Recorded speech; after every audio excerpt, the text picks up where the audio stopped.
Weekly Creative Update. Welcome to the show, another week in the books. Your favorite YouTuber is back. I'm here and you are there, let's go, go, go, go. Carl makes Sundays great again.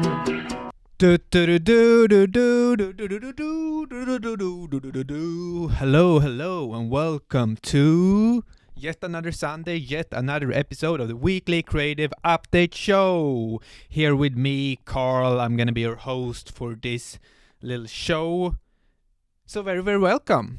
You are there and I am here. That's how we like it on Sundays. Sundays are the best because then I get to be here on the show, my very own show. And for you guys that are new out there watching these videos, you might wonder, who am I? I am an artist. I'm a floating artist, and I'm calling myself that because I float between different mediums. If I want to do a ceramic sculpture, I do that. If I want to do a wooden chair, I do that. Whatever the day, whatever I feel like on the day, I will do that. I will not limit myself to anything. I'm free here in the world, as most other people are, to do whatever I want to do, and I want to be able to experience the full human experience, so to speak. I want to be able to do whatever I want to do in the creative world, in the artistic world. And just pursuing my interests there. But that was a little intro for you who don't know me, and for the other people out there. It's a reminder that you are free to do whatever you want in this thing that we call life, and that is so beautiful. But now, guys, let's get into it. What have I actually been working on this last week? And I can tell you, I have not been home. I have been in Rome. 1 week in Rome, or actually Monday till Saturday. I've been in Rome. I got a travel grant to go and do some research there for an upcoming project, so I went there, and I've been taking a lot of photos, which gonna be the starting point for the project, where I have just been going around and looking at details, looking at interesting things in Rome, because when you're going to a new place that you're not used to be at, you see things through a different kind of lens. In two ways, through the camera and through my own eyes. So I just wanted to capture that, and then I will go through the pictures. I will be doing a little sort of a collection or a little library, and putting them into different folders, and hopefully I can turn it into some sort of a project in the future. So that will be nice. We'll see where it leads, but I've been there starting up the project. Maybe I'm gonna call it Tradurre Roma, which means translating Rome in English. So we'll see. But that is an interesting thing that I have been working on, or I started on here. So guys, you know I'm not always prepared. So I will look at the list here and see what I wrote down here for 5 minutes ago, and I can't even remember that. I have to go in here and I have to check it out. So let's see what more is in the pipeline for me. Let's see here. Yeah, right. I've been thinking a lot about when I was away now at the trip of new works that I want to make, of new works that I should just I don't want to be stuck in old ways, and I always want to find new ways of doing things. And I have been experimenting a lot with relief pieces here lately, and I want to go into that even further. And I've been thinking a lot about holes and making artwork with holes in them. And I saw an exhibition here in Rome where a guy that explored it as well. I've been looking at his work earlier, but only on Pinterest, and I've been pinning a lot of those guys. And I saw that he had an exhibition. I think his name is Simon Callery or something, and I think he's from Great Britain. Don't really know what countries he's from. If it's England, but he made some nice pieces, made some nice works, showing them in Rome when I was there at a gallery. So I went to his show, and looked at his work, and it's a lot of holes. It's these huge canvases that he pigmented with some natural colors and did a lot of holes in them. I think there's like calling them like landscape paintings or something similar like that. He put them out in landscapes with a lot of stones underneath, and then he started to marking out the stones and cutting out the holes.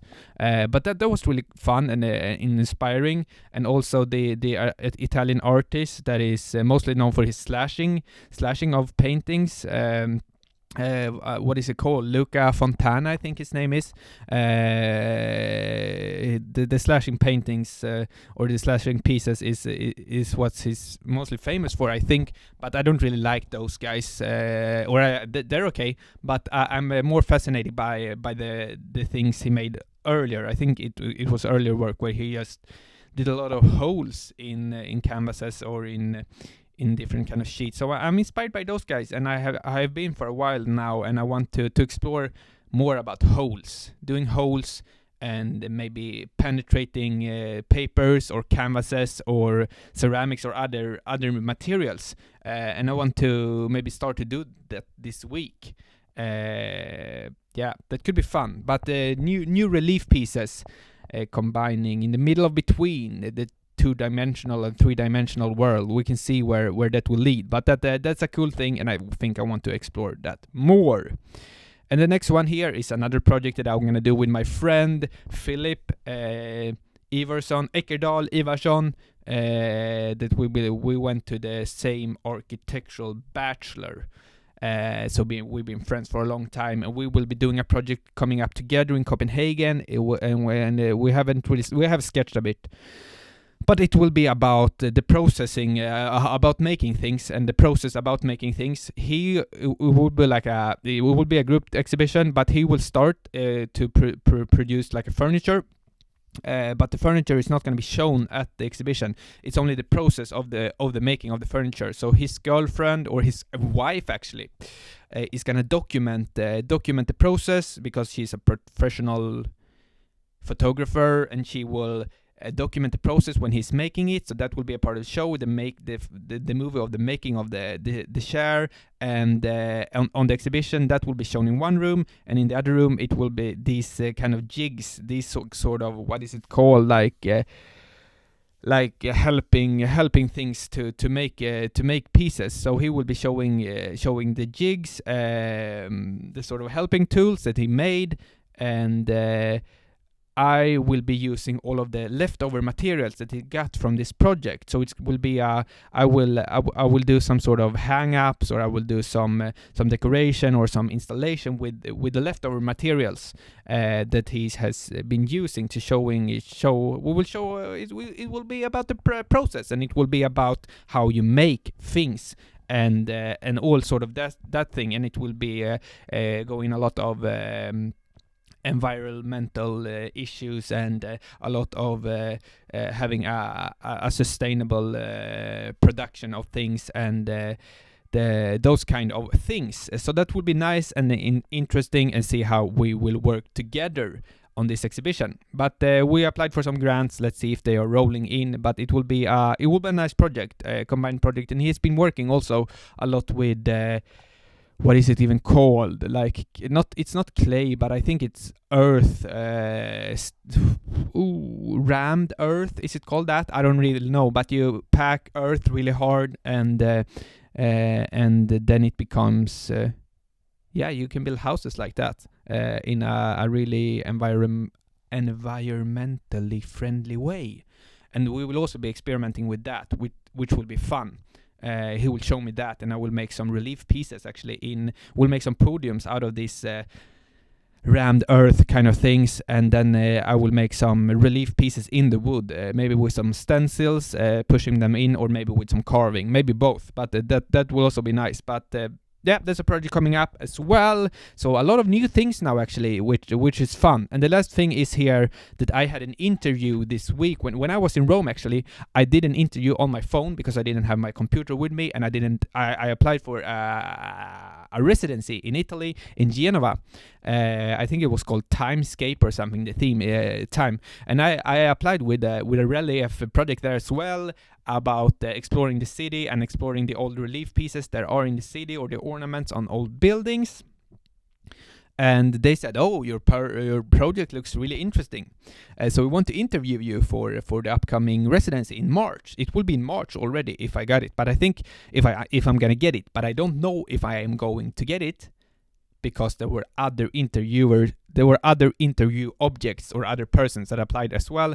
But I was the chosen one, and they said it was a lot of people applying, and they just congratulated me on the interview for being on the next step. And it was really fun interview, and I thought we hit it off kind of good. So I will get in the beginning of next week, I will get a final answer if I'm gonna go there or not. But that would be exciting. 1 month in Genoa, exploring the city and exploring new ways of working, and going there for a month. That would be crazy, and really it would be in a month's time. So we'll see if that's even gonna happen. But that is a possibility. In the next episode, I will have answers. But then I will be going there, and that would be cool. That would be cool. And that's it for it. Let's go to the next thing. And the next thing is self-promotion. Okay, you might wonder, what is self-promotion? Self-promotion is where you promote yourself. And it's especially important in the beginning of your career when you're an artist. Or especially it's for me at least. Because I want as many eyes on my work as possible.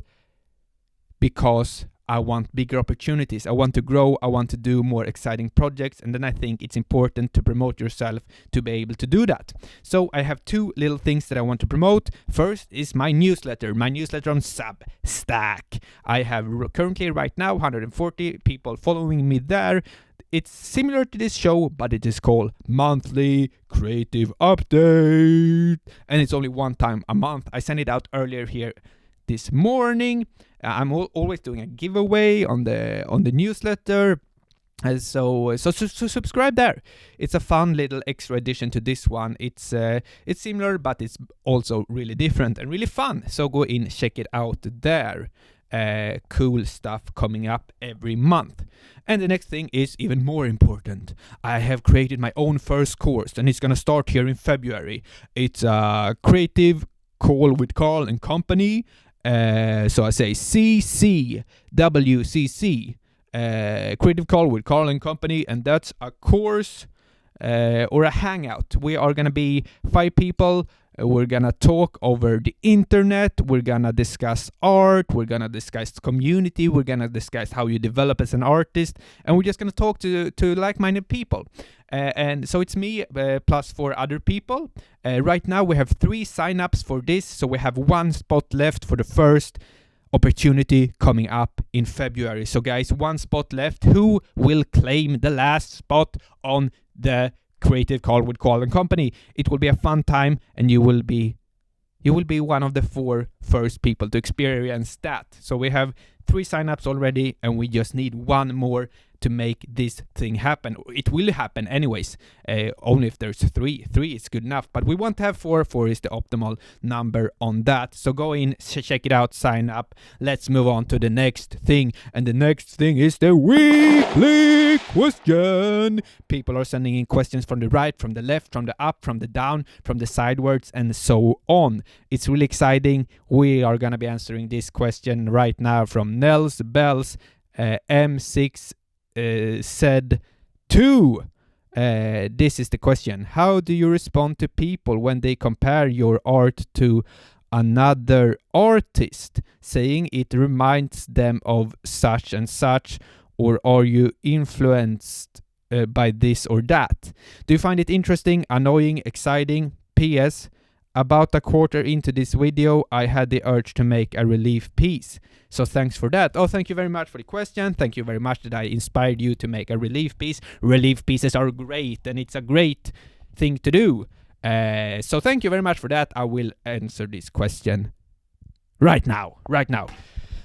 In school there was a lot of people comparing me to a certain architect, and I was inspired by him, but I'm also inspired by other people. And I think at a point when everyone said, "Oh, it's so similar to this guy and this guy and this guy," it was always the same. You want to hear his name, you want to know who it is.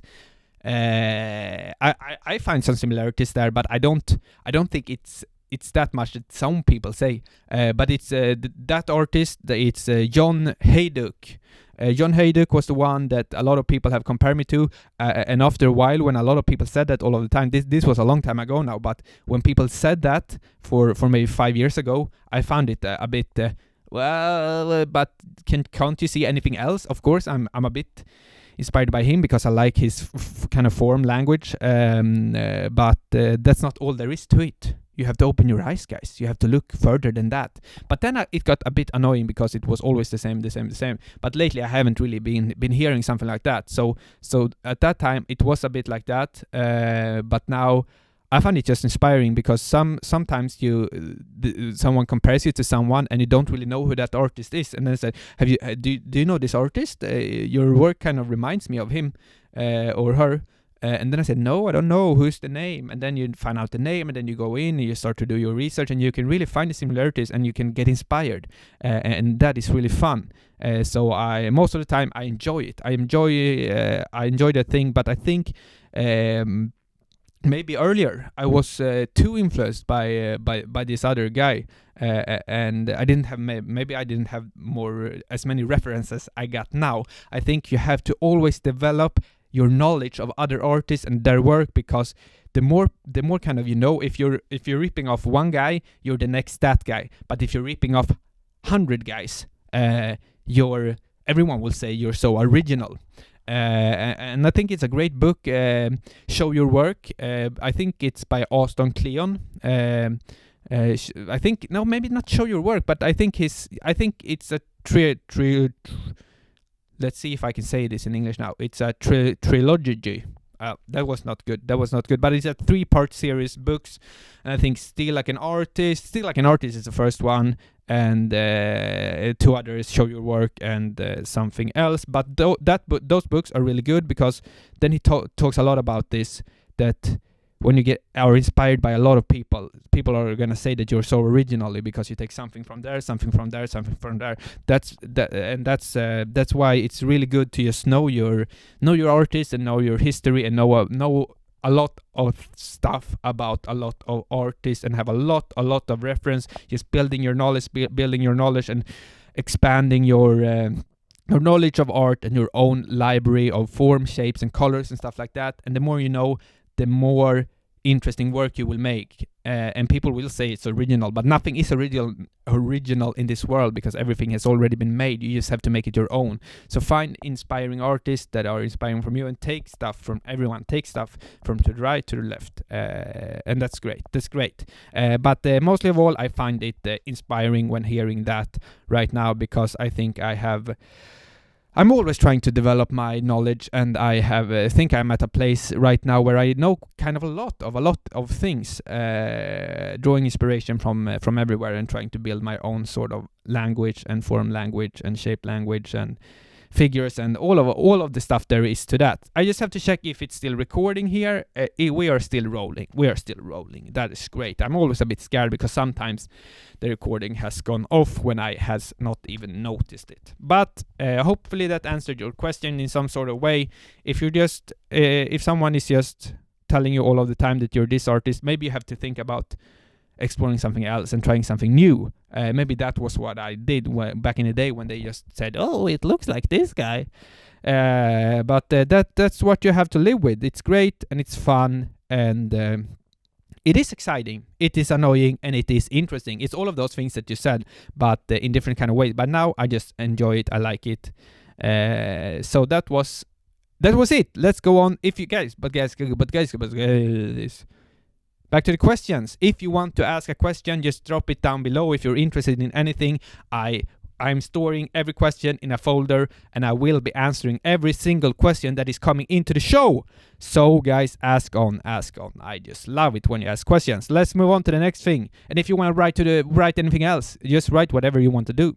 But now, next, we move on to the next part and the last thing of the show, and that is the wise words. When the moment is right, it will happen.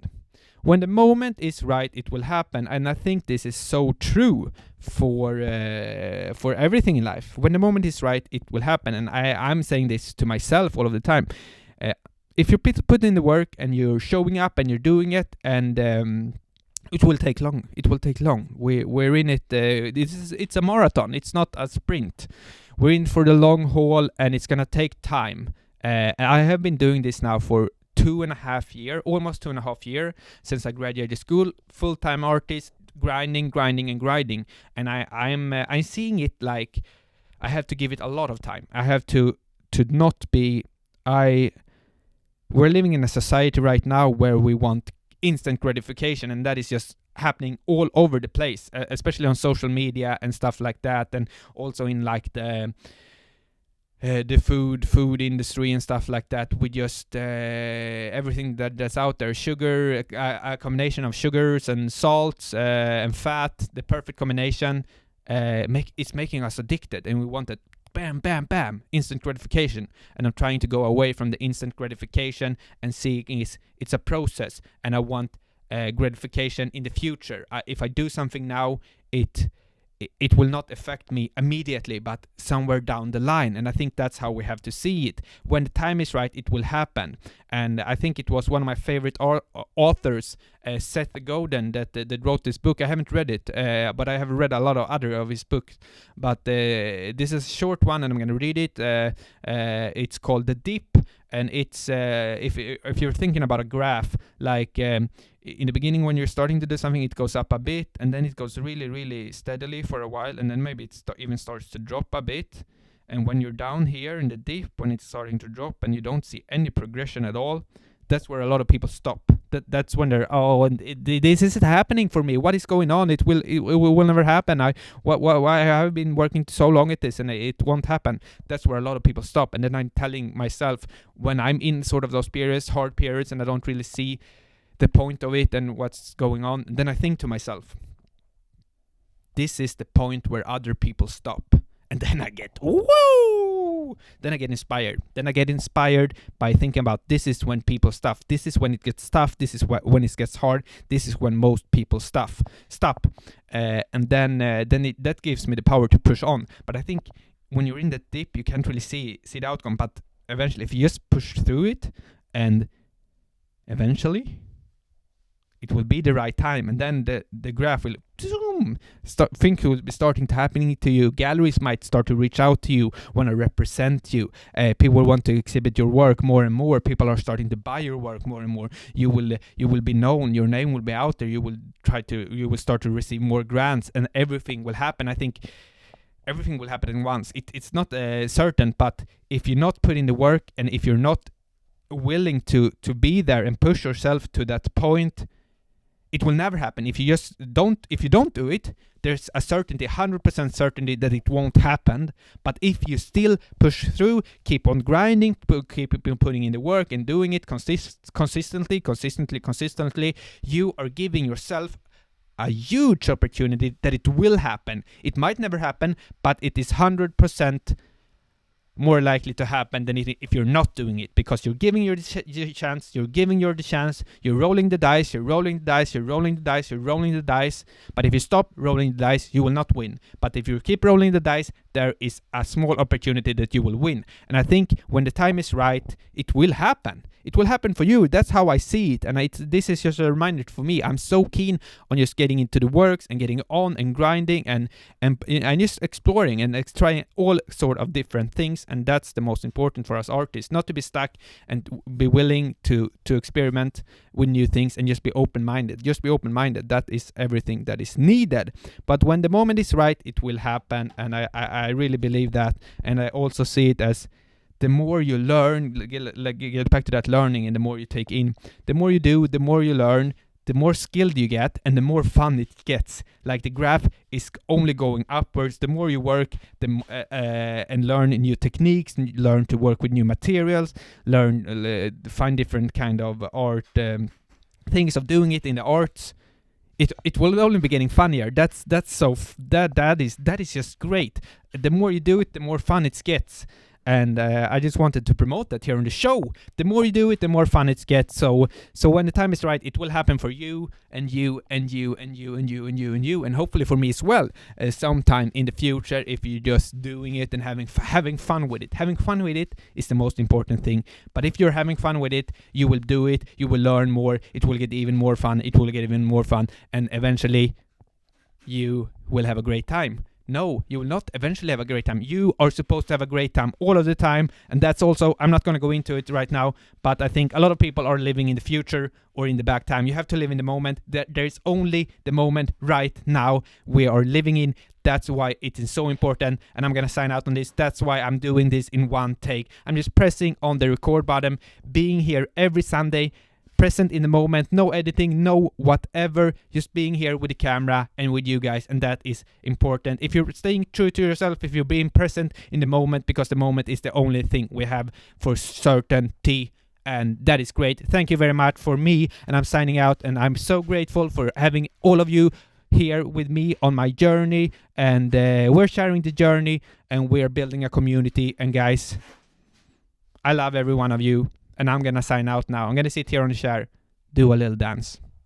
I'm signing out with a song. This is an outro. I love